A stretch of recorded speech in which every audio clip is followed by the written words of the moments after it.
Structure या स्ट्रक्स स्ट्रक्स भी आपको एक custom user defined data type बनाने की फैसिलिटी देता है।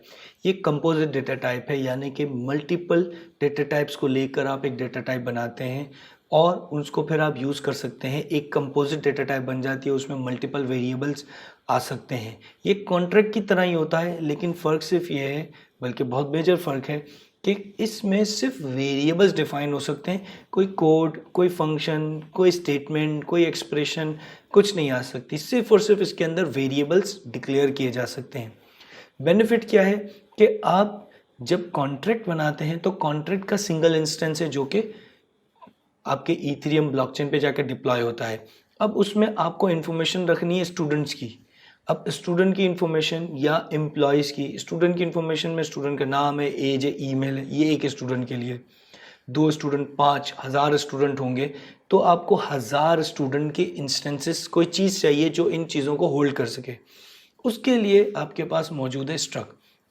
आप एक कस्टम डेटा टाइप बनाएंगे स्ट्रक्ट के नाम से और उसको आप नाम दे देंगे एम्प्लॉय या स्टूडेंट। स्टूडेंट आपने नाम दे दिया और उसमें आपने वेरिएबल बनाया नेम, फिर एज, ईमेल, ये 3 वेरिएबल्स बना दिए। बेनिफिट क्या होगा, ये एक टाइप बन गई है और इसके अंदर 3 डेटा टाइप्स हैं। अब आप इसके मल्टीपल इंस्टेंस बना सकते हैं। स्ट्रक्ट्स का फ़ायदा यही है कि आपके 1000 स्टूडेंट होंगे तो 1000 आप इस स्ट्रक्ट के इंस्टेंस बना सकते हैं। तो आप पहले डिक्लेयर करेंगे, पहले एक ये यूज़र डिफाइंड डेटा टाइप बनाएंगे और फिर आप उसको यूज़ कर सकते हैं। तो इसमें कोई बिजनेस लॉजिक या कोई कोड नहीं आएगा, सिर्फ वेरिएबल्स होंगे और आप उसको यूज़ कर सकते हैं इंस्टेंसेस क्रिएट करके।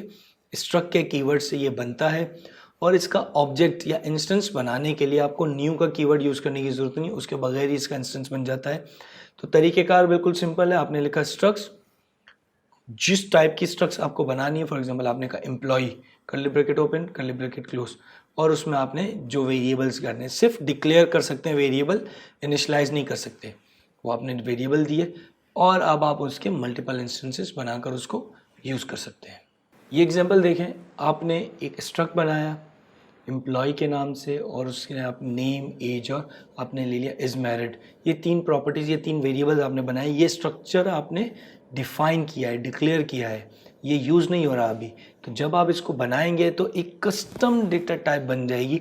जिस तरह इंट एक डेटा टाइप है, बुलियन एक डेटा टाइप है, स्ट्रिंग एक डेटा टाइप है, इसी तरीके से आप अपनी कस्टम डेटा टाइप बना रहे हैं, क्योंकि बहुत सारी पॉसिबिलिटीज़ हो सकती हैं। फॉर एग्जांपल आप ई कॉमर्स की ऐप बना रहे हैं तो उसमें आपकी जो भी प्रोडक्ट आप सेल कर रहे हैं वो प्रोडक्ट है, उस प्रोडक्ट के फीचर है, उसका नाम है, उसका सीरियल नंबर है, उसकी प्राइस है, उसकी और क्वालिटीज़ हैं, उन सबको क्लब करके एक जगह रखना है। तो कैसे करेंगे?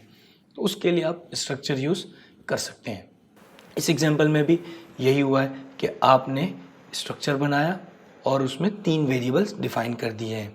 ये अगली एग्जांपल देखें, इसमें हमने स्ट्रक्चर को बनाने के बाद उसके 3 इंस्टेंस बनाए। एम्प्लॉय, एम्प्लॉय, क्योंकि जैसा आप बनाते हैं डेटा टाइप किसी इंट या बुलियन को तो आप लिखते हैं int a equals to 5।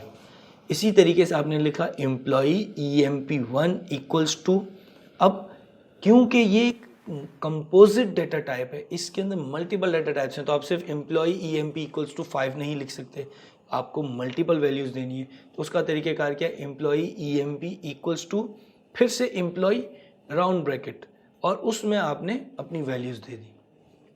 Important चीज़ क्या है, जिस सीक्वेंस में आपने वेरिएबल स्ट्रक्चर के अंदर रखे हैं, आपने रखा है नेम, एज और इज मैरिड, इसी सीक्वेंस में आप वैल्यूज़ एम्प्लॉय के राउंड ब्रैकेट में पास करेंगे। यहाँ पर देखें, हमने एम्प्लॉय का पहला वेरिएबल बनाया, उसमें रखा है जिशान 24 फॉल्स। तो पहला वेरिएबल हमारा नेम का है, दूसरा एज का है, तीसरा बुलियन है इज मैरिड, तो ये आपने रख दिया।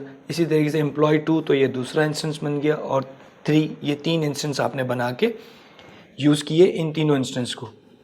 इसके अलावा स्ट्रक्ट को इनम की तरह फंक्शन में पास या रिटर्न नहीं किया जा सकता, इसकी अभी सॉलिडिटी में सपोर्ट मौजूद नहीं है। तो आप स्ट्रक्ट को कंस्ट्रक्ट किसी फंक्शन में पास नहीं कर सकते, किसी फंक्शन से रिटर्न भी नहीं कर सकते, लेकिन स्ट्रक्ट के अंदर आप किसी कॉम्प्लेक्स डेटा टाइप को, इनम है, मैपिंग है, उसको रख सकते हैं, एरे रख सकते हैं स्ट्रक्ट के अंदर। एरे में स्ट्रक्ट, जिस तरह आप इंट की एरे बनाते हैं इसी तरह आप स्ट्रक्ट की एरे बना सकते हैं। मैपिंग के अंदर स्ट्रक्ट को पास किया जा सकता है, यहाँ यूज़ हो सकता है, लेकिन फंक्शन में आप उसको रिटर्न या आर्ग्यूमेंट में रिसीव नहीं कर सकते, फंक्शन के अंदर उसका इंस्टेंस बना सकते हैं। स्ट्रक्ट भी global level variable state level type है, तो आप स्टेट लेवल पे उसको डिक्लेयर करेंगे और उसको फंक्शन में यूज़ करें और इनिशियलाइज करके उसकी वैल्यूज़ को आप यूटिलाइज करेंगे।